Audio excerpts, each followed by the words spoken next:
저희 유튜브 댓글에 진피가 뭐냐고 물어보시는 댓글이 있어서 오늘은 이제 진피에 대해서 설명을 좀 드리려고 합니다. 사실 저희 병원에 상담 오시는 분들을 보면 많이 서치를 하고 오시기 때문에 이제 진피가 뭔지, 어떤 종류의 진피가 있는지, 나는 이런 종류의 진피를 원한다 말씀을 하고 오시기 때문에 저희는 사실은 당연히 이제 진피가 뭔지 알고 이제 유튜브 컨텐츠를 이제 지금까지 만들었는데, 사실 저 댓글을 보고 제가 조금 반성을 했습니다. 그래서 이제 조금 더 기초적인 진피가 뭔지에 대해서 설명을 좀 드리려고 합니다.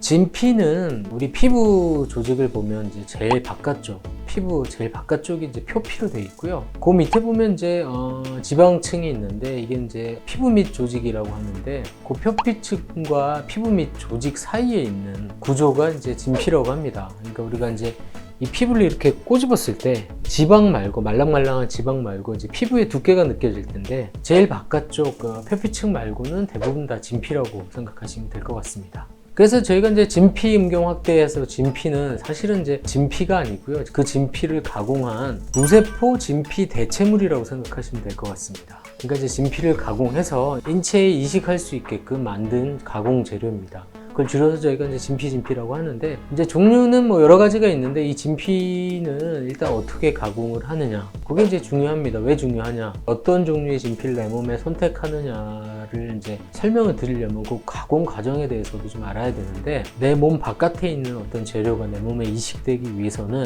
그 재료에 이제 면역 반응을 일으키는 항원성이 없어야 됩니다. 다른 뭐 인간이나 동물의 피부를 이용한 이제 이 진피 조직을 그대로 삽입하게 되면 당연히 이제 면역 반응으로 거부 반응을 하기 때문에 이거를 가공을 하게 되는데, 이 가공의 핵심이 뭐냐면 세포가 다 제거가 돼야 되고요, 단백질 조직도 다 제거가 되고 섬유 조직만 남아야 되는데, 이 섬유 조직도 뭐 뭉개지거나 그렇게 되면 안 되고요, 이 3차원 구조가 잘 유지된 채로 섬유 조직만 남게 가공이 되어야 됩니다. 3차원 구조가 잘 유지된 이 섬유 조직이 내 몸에 이식이 되게 되면은 3차원 구조 사이사이로 이제 혈관하고 내 몸에 조직들이 자라 들어오게 되고, 그래서 이제 생착이 되게 되는데요. 근데 쉽게 생각하시면 이제 거푸집이라고 생각하시면 됩니다. 우리가 집을 지을 때 콘크리트가 이제 자리를 잡기 위해서 이제 나무로 이제 거푸집을 만들고 그 위에 이제 콘크리트를 붓게 되는데, 그 역할을 이 진피가 하게 되는 겁니다. 그렇기 때문에 이제 내 몸에서 이제 면역 반응을 일으킬 수 있는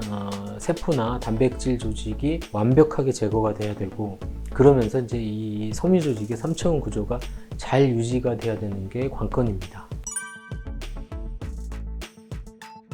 크게 보면 뭐 동종 진피, 이종 진피, 동종은 말 그대로 이제 다른 인간의 피부 조직을 가공한 거고요. 이종 진피는 인간 아니라 이제 소나 돼지의 피부를 가공한 제품입니다.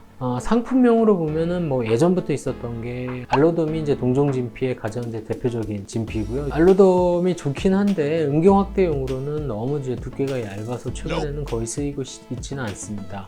그 외에 이제 국산으로는 슈어덤이나 뭐 메가덤, 라지덤 뭐 이런 제품들이 있을 수가 있고요. 이종 진피로는 예전에 있었던 뭐 라이오플란트 뭐 이런 제품들이 있었는데, 그것도 이제 음경 확대용으로 쓰기에는 이제 너무 얇아서 지금 최근에는 거의 쓰이지 않고 있고요. 가장 많이 쓰이는 이종 진피는 이제 미국 제품인데 서지맨드라는 재료가 있습니다. 사실 이 질문을 굉장히 많이 받고 있고요. 대부분 동종 진피가 좋다고 생각을 하시는데, 사실은 동종이든 이종이든 그게 중요한 게 아니고요. 이 가공 과정이 얼마나 잘 됐느냐가 중요합니다. 아무리 동종을 쓴다 하더라도 이 가공할 때 세포라든지 이 면역 반응을 일으킬 수 있는 이런 물질들이 남아서 이제 가공이 된다면, 이거는 당연히 이제 면역 반응을 일으키고 거부 반응을 일으키기 때문에 이종보다 이제 훨씬 안 좋게 됩니다. 그렇기 때문에 이제 동종이냐 이종 진피냐 그것보다는 사실 이거를 어떤 회사에서 이거를 잘 가공을 해서 판매를 하느냐가 이제 훨씬 더 중요하다고 생각이 됩니다. 뭐 예를 들면 우리나라에서 이제 예전에 이제 동종 진피를 쓰고 심각한 이제 거부 반응을 이제 보인 경우가 있었는데요. 그런 것들이 사실은 이제 수술 과정에서 염증이 생긴 걸 수도 있지만, 이 진피 자체에 항원이 좀 남아서 그럴 수도 있을 걸로 생각이 됩니다.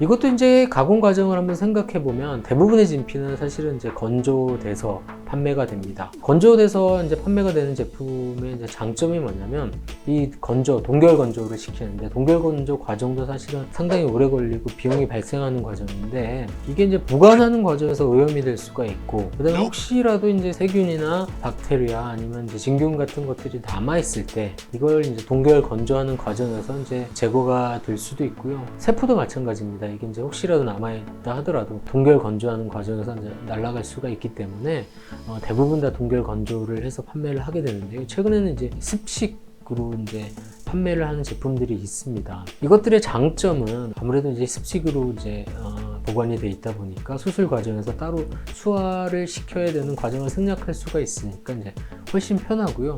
물에 담겨 있으니까 인장력이나 이제 아무래도 이 탄력이 훨씬 더 좋습니다. 하지만 이제 저는 아까 말씀드린 것처럼 동결 건조 과정을 거치는 그 목적을 생각을 해보면 혹시라도 이제 세포가 남아 있거나 아니면 이제 세균에 오염이 되어 있다면 이게 이제 습식 환경에서는 이제 굉장히 치명적일 수가 있기 때문에 저는 개인적으로는 이제 건조된 진피를 선호합니다.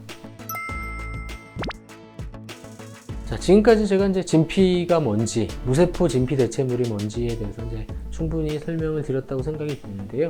혹시 이해가 되지 않는 부분이 있거나 더 궁금하신 점이 있다면 댓글에 남겨주시면 제가 가능한 빨리 답변을 드리도록 하겠습니다.